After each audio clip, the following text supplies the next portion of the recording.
स्वागत है दोस्तों एक बार फिर से आपके अपने प्लेटफॉर्म योगेंद्रा टाइम्स पर। दोस्तों हमने पिछले सेशन में राष्ट्रपति एवं उपराष्ट्रपति से संबंधित कुछ ऐसे इंफॉर्मेशन के बारे में जाना था जो एग्जाम के लिहाज से महत्वपूर्ण है और आपने देखा होगा कि विगत वर्षों में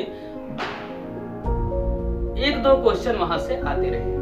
आज के सेशन में बेसिकली होता क्या है, कुछ ऐसे क्वेश्चन आते हैं जो डाउट क्रिएट करते हैं और हमारा कहीं न कहीं वहां पे दिमाग भ्रमित हो जाता है और हम उस क्वेश्चन को आ रहा होता है फिर भी क्या कर देते हैं, गलत कर देते हैं। तो ऐसे क्वेश्चन को एक ही जगह जब हम लिख कर पढ़ते हैं तो बेसिकली वो हमारे दिमाग में जो मैपिंग होती है वो क्लियर होती है और ऐसे क्वेश्चन को हम अच्छे तरीके से टैकल कर पाते हैं। इसीलिए आज आपके लिए हम लेकर आए हैं राष्ट्रपति द्वारा नियुक्त होने वाले विभिन्न व्यक्तियों के पदों के बारे में जानकारी। ऐसे व्यक्ति जो राष्ट्रपति द्वारा नियुक्त किए जाते हैं उनको हम सीधे एक जगह पे पढ़ेंगे।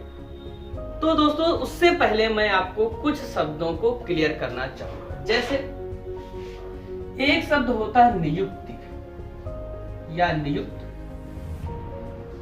दूसरा होता है चुनाव, एक होता है शब्द मनोनयन या मनोनीत। ठीक है,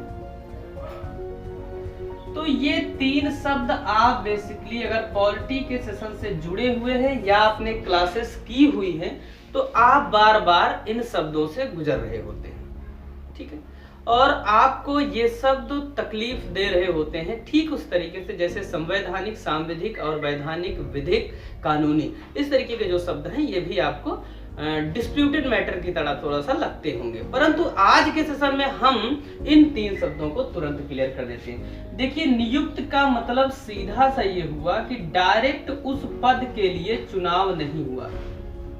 ठीक है, पद के लिए क्या हुआ है, चुनाव नहीं हुआ है।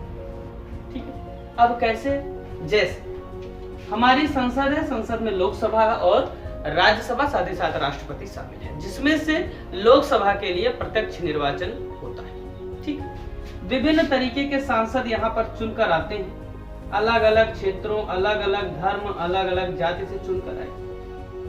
अब इन्हीं में से कोई एक राजनीतिक दल ऐसा होता है जो सबसे बड़े दल के रूप में उभरता है और राष्ट्रपति उसे क्या करता है, निमंत्रण देता है सरकार बनाने के लिए। ठीक है, अब सरकार जब बनाई जाती है तो इन्हीं सांसदों में से कोई एक व्यक्ति प्रधानमंत्री चुना जाता है। ठीक है, क्या होता है, प्रधानमंत्री चुना जाता है। आपस में वो दल के सांसद चुनते हैं कि इस व्यक्ति को प्रधानमंत्री हम लोग बनाएंगे। ठीक है भैया, अब उस पत्र को लेकर राष्ट्रपति के पास जाया जाता है कि भैया हमारे तरफ से श्रीमान भरोसेमंद जो हैं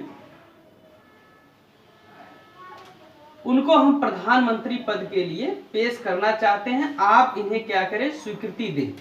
ठीक है, अब राष्ट्रपति साहब के पास जब ये मामला पहुंचता है तो राष्ट्रपति क्या करता है, अब राष्ट्रपति के पास क्या मामला है, राष्ट्रपति उसे स्वीकार कर सकता है। देखिए, अगर पार्टी बहुमत में है तब तो उसके निर्णय को मानेगा ही मानेगा, अगर बहुमत में नहीं है तो वो किसी को भी निमंत्रण दे सकता है, चाहे जो सबसे बड़ी हो चाहे छोटी पार्टी क्यों ना हो। जैसे आपने कुछ राज्यों में अभी हाल ही में राज्यपालों द्वारा की गई ऐसी तरकीबों से आप अचंभित रह गए होंगे जब उन्होंने सबसे बड़ी पार्टी को निमंत्रण ना देकर सरकार बनाने का किसी दूसरी जो पार्टी है जो उससे छोटी है उसे निमंत्रण दिया। तो दोस्तों वो क्या करेंगे, राष्ट्रपति जी इस प्रस्ताव को मानेंगे और उस व्यक्ति को प्रधानमंत्री नियुक्त करेंगे।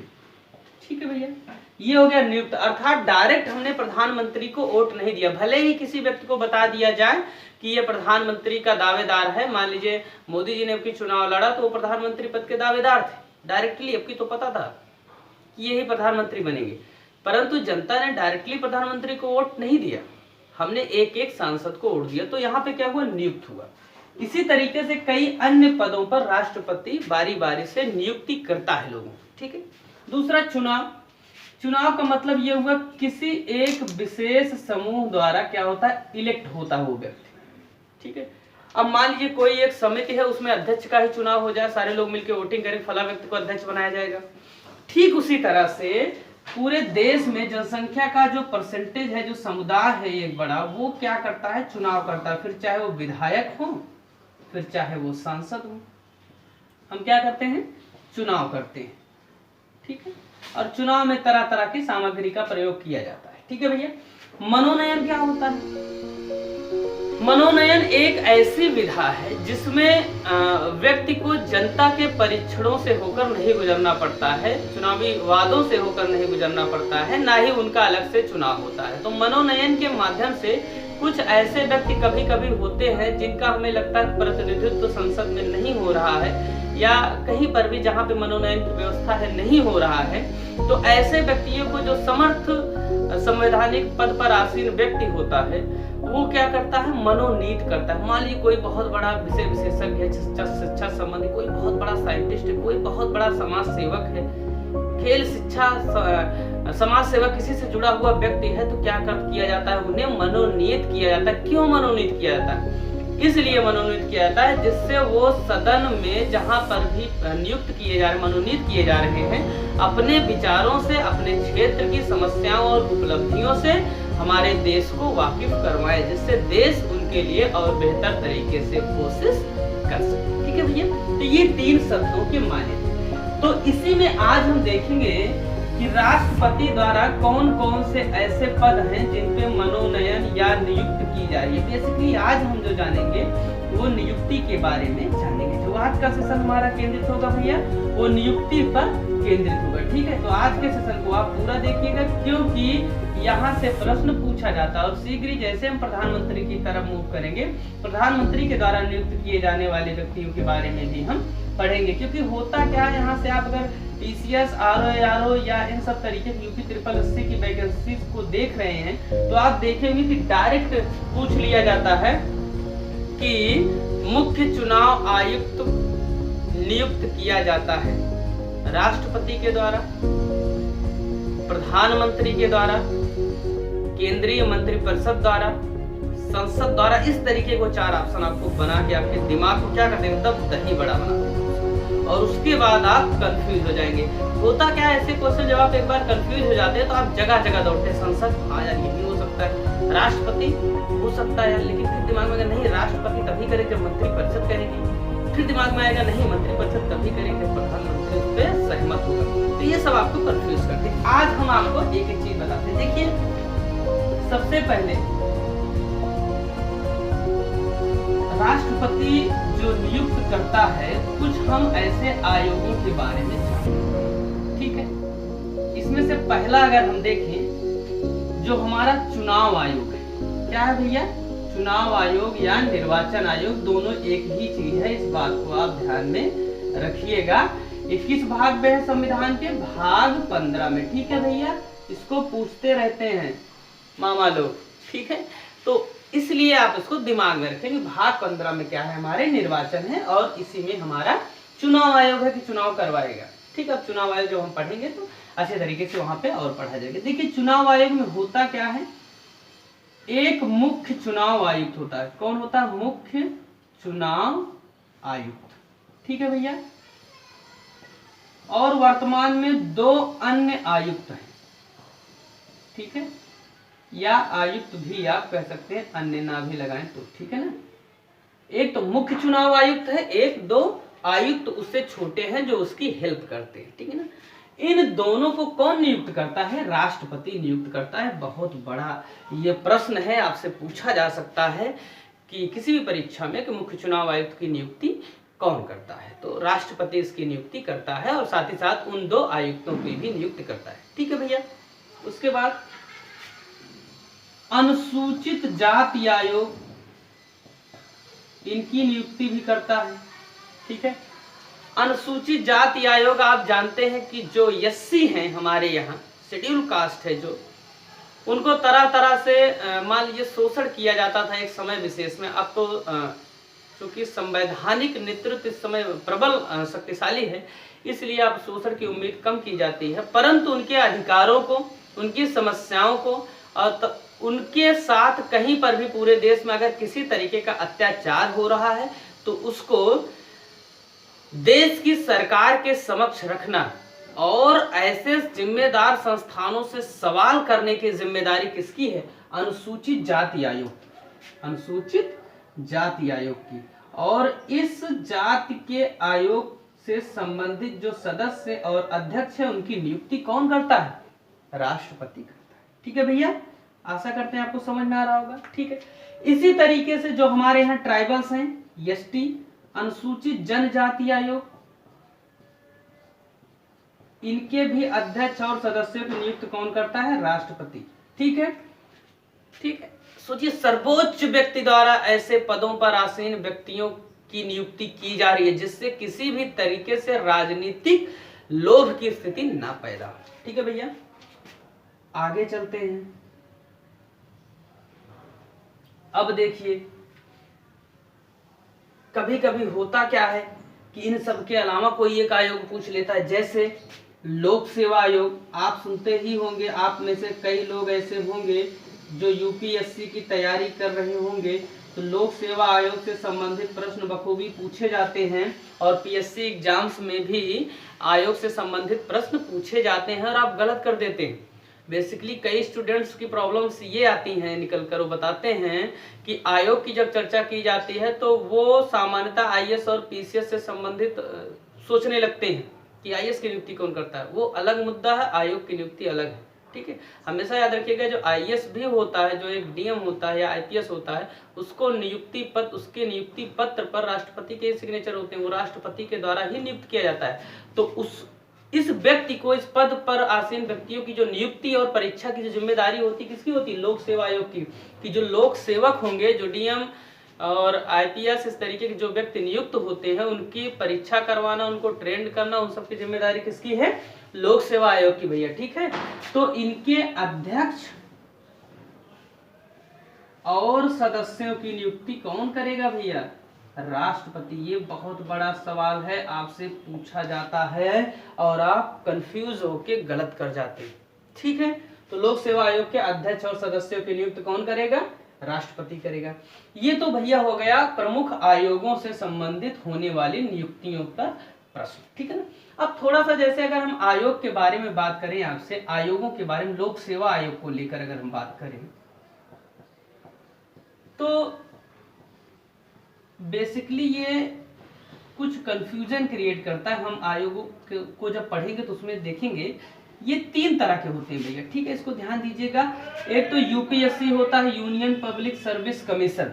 ठीक है, जो आईएएस और आईपीएस का जो एग्जाम होता है, आईएफएस का जो एग्जाम होता है, ये कंडक्ट करवाता है यूपीएससी, जिसको सामान्यतः आईएएस आप बोल देते हैं।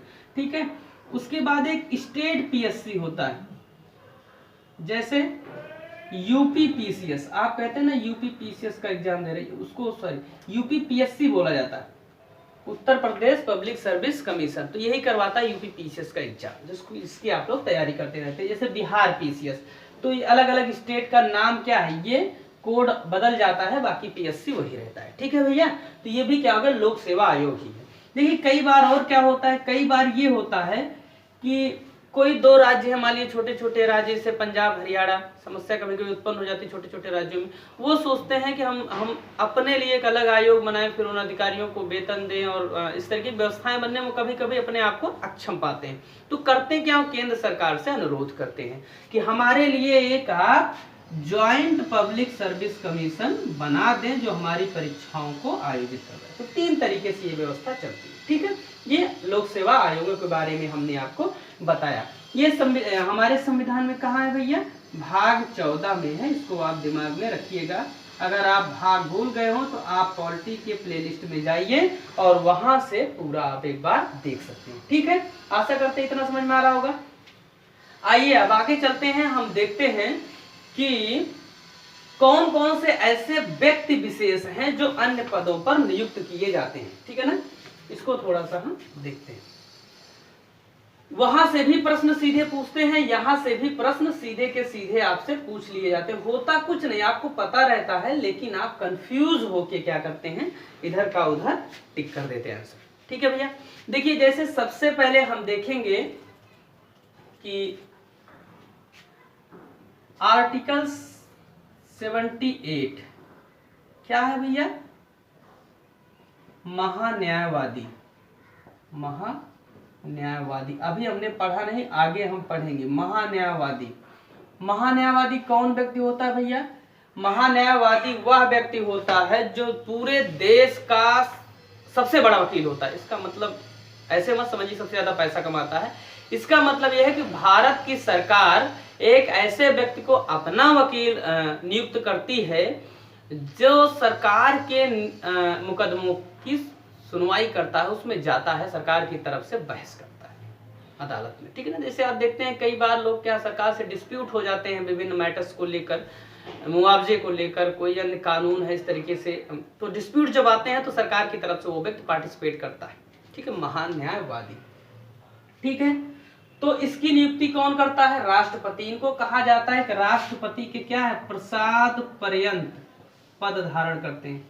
प्रसाद पर्यंत का आशय यह हुआ कि जब तक कृपा बनी रहेगी तब तक महान्यायवादी रहेंगे, जिस दिन कृपा खत्म तुरंत इनको हटा दिया जाएगा, ठीक है भैया। दूसरे आर्टिकल 148 कौन है भैया? CAG, controller editor general of India, ठीक है ना, इसको याद रखिएगा। कैग की नियुक्ति भी कौन करता है? राष्ट्रपति करता है। ये भी महत्वपूर्ण प्रश्न है, आपको पूछा जाता रहता है बीच बीच में, और आप इस तरीके के प्रश्नों से डाउट में रहते हैं, ठीक है ना। तो कैग की भी नियुक्ति यही करता है और महान्यायवादी की भी नियुक्ति करता है। एक चीज और ध्यान में रखिएगा दोस्तों कि जो वित्त आयोग होता है उसकी भी नियुक्ति राष्ट्रपति उसके अध्यक्ष और सदस्यों की नियुक्ति करता है। वित्त आयोग अनुच्छेद 280 में है, ठीक है। ये सब प्रश्न आपसे पूछे जाते हैं। तो हमने बेसिकली यहाँ पे ये देखा कि कौन कौन से आयोग हैं और कौन कौन से कुछ प्रमुख व्यक्ति हैं जिनकी नियुक्ति राष्ट्रपति के द्वारा की जाती है, ठीक है। समझ में आ रहा है? ठीक है। अब हम उम्मीद करते हैं आपसे कि आप आज के सेशन को समझेंगे और इसको एक जगह नोट डाउन करेंगे। इससे आपको फायदा ये होगा, आप देख रहे होंगे जैसे मैंने भाग भी इसमें बताया है और कुछ कुछ उन आयोगों के बारे में भी हमने बताया, हालांकि उसके बारे में आप विस्तृत रूप से पढ़ेंगे, परंतु आपकी जानकारी में बहुत सारा इजाफा होने वाला है।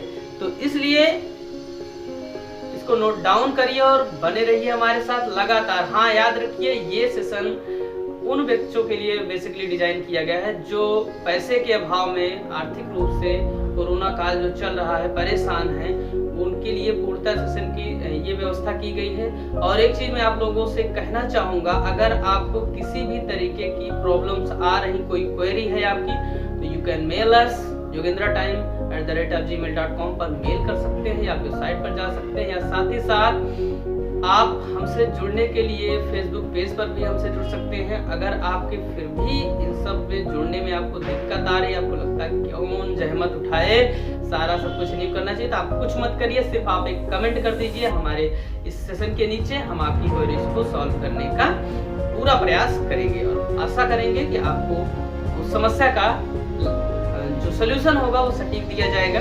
ध्यान रखिए, पढ़ते रहिए, स्वस्थ रहिए, व्यस्त रहिए, मस्त रहिए। बहुत बहुत धन्यवाद।